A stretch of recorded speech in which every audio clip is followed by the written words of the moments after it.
Yes, greetings, Africans. Greetings, everyone, where you are. My name is Kwame Gonza. I'm right live on Africa Reimagined, and greetings to my sister, Mahlet, who is right now doing a presentation on Connect Africa.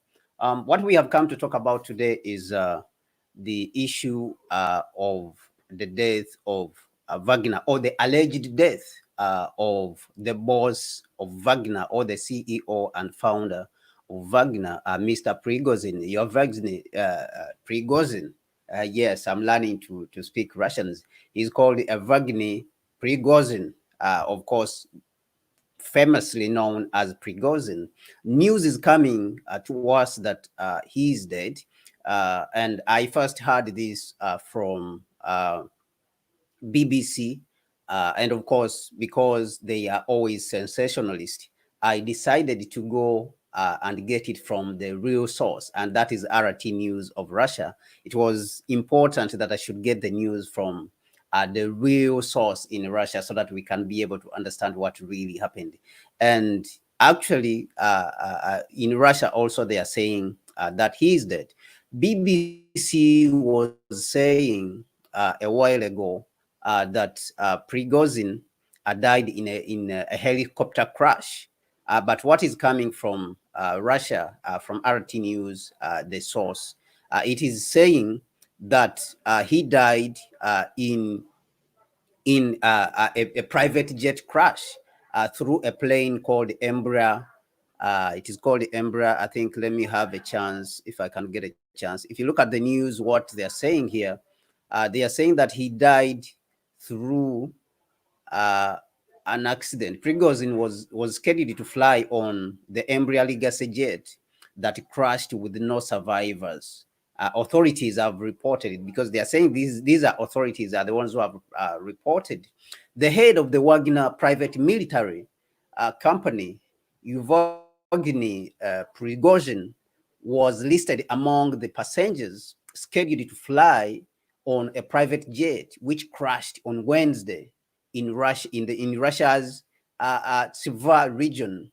The country's Federal Air Transport Agency has confirmed. This is the country's Federal Air Transport Agency has confirmed. It is the one which has confirmed. Actually, it is not more a rumor, because this one I'm reading from RT News. The Embraer plane he was flying on was flying out to St. Petersburg. There was 3 crew and 7 passengers on board. They all died. That is unofficial told test. The crash happened near the village of Kuzenikno in the northern Tver region. Some Russian outlets have identified the plane as an Embraer Legacy 600. We will look at this plane which they are talking about, that it is possibly it is the one which has crashed and led to the death of Mr. Prigozhin. So that is the news which we are receiving from Russia today, RT News, or Russia Today. You can call it Russia Today. This is the news which we are receiving right now. But we will look at also examination of what are the implications of Prigozhin's death, and of course, especially in Africa, because we have seen that Prigozhin and his Wagner forces are majorly involved in the African continent. In Niger, we have seen recently they came in there to help Niger to stabilize the country. They have been helping in Mali to stabilize the country. They have been invited also in Burkina Faso to stabilize the country. So we want to understand what are the implications in case he is dead. What could be the implications of his death towards the security situation on the African continent? But before that, let us go in and see the plane he was traveling on, how it looks like, this Embraer jet, because Embraer is a company out of Brazil, is specifically a company out of Brazil, which manufactures these private jets. And actually, in one of my conversations I was having with my colleagues, I was suggesting that when Africa is talking about, engaging the external partners or friends in these summits, we can talk of the US Africa Summit, we can talk of the Russia Africa Summit. One of the areas which we want to engage with these partners is in the advanced technologies like the like manufacturing of aircraft. If you look at Brazil is already manufacturing aircraft. Russia is already manufacturing aircraft. China is already manufacturing its own aircraft. Comac. Russia has the Superjets, Sukhoi Superjets, MC-21. So it is already manufacturing. These are the things I think that we need to engage these partners on, we as Africans, if we want to benefit from these relationships going forward. If we are talking about even BRICS, India today, when Prime Minister Modi was speaking, also presented the ideas that, we should set up a train research, network, so that we all the BRICS countries can be in Africa, could tap into these kind of technologies, aircraft manufacturing, automobile. India has also been there. So I think these are the technologies which we need to bring on the African continent, manufacturing of batteries, which President Cyril Ramaphosa also has spoken about. So we want to see the aircraft which Mr. Prigozhin was traveling in before they are announcing that he is presumed dead. This is the aircraft which he was traveling on. This is an Embraer jet, the famous Embraer jet, which they were talking about today, that he was traveling on before he got the accident and presumably died. The aircraft, it is a carrier of, is a private jet, like I said, made in Brazil, and it carries about 10 to 14 passengers on board. And they're saying that it was 10 people who died on this particular jet, which he was on before he died. So this is how the jet looks like. This is how the jet that Prigozhin was traveling on looks like. If you want to see it very well, I want to bring up a couple of more pictures so that we can have it. Okay, perfect. Yeah, so this is how the aircraft he was traveling on looks like. That is the Embraer's Legacy. It is the Embraer Legacy 600. It is called the Embraer Legacy 600. This is the private jet that Prigozhin, the boss of Wagner, was traveling on before they got a crash in Russia when he was traveling from Moscow going to St. Petersburg, and the jet crashed. This is how the aircraft looks inside, that Prigozhin was traveling on with a couple of his colleagues, and they were traveling from Moscow going all the way to St. Petersburg. This is the aircraft Embraer Legacy 600 that he was traveling on before the accident. Happened, and he is presumed to be dead with all the people who were present on the aircraft.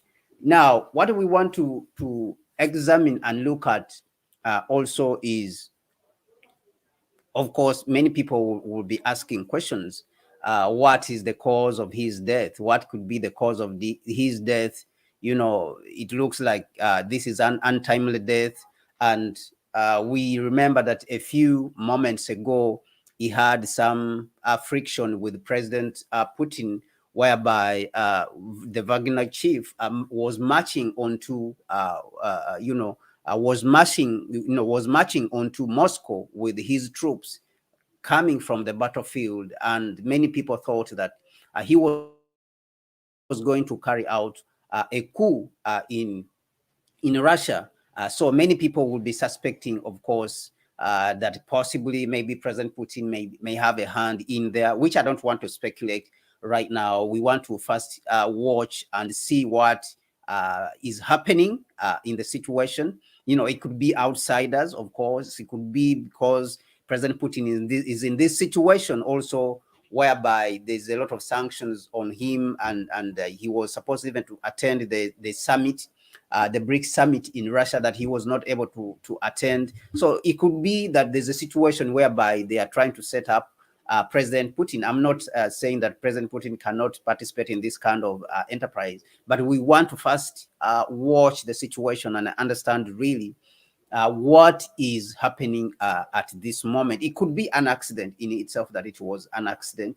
It could be something else. So we want to first wait in speculating who could be the possible culprit or could be the possible reason, what could be the possible reason, and who could be responsible for this particular death of Mr. Prigozhin in this situation. But we want also to understand what could be the implications for the African continent and especially the African people, and in areas or sectors where Mr. Prigozhin has his troops, and they have been, providing security and trying to stabilize areas like Mali, Burkina Faso, and Niger right now, situations where the United States and France and the Europeans failed for the last 10 years, and people have become dissatisfied with their approach.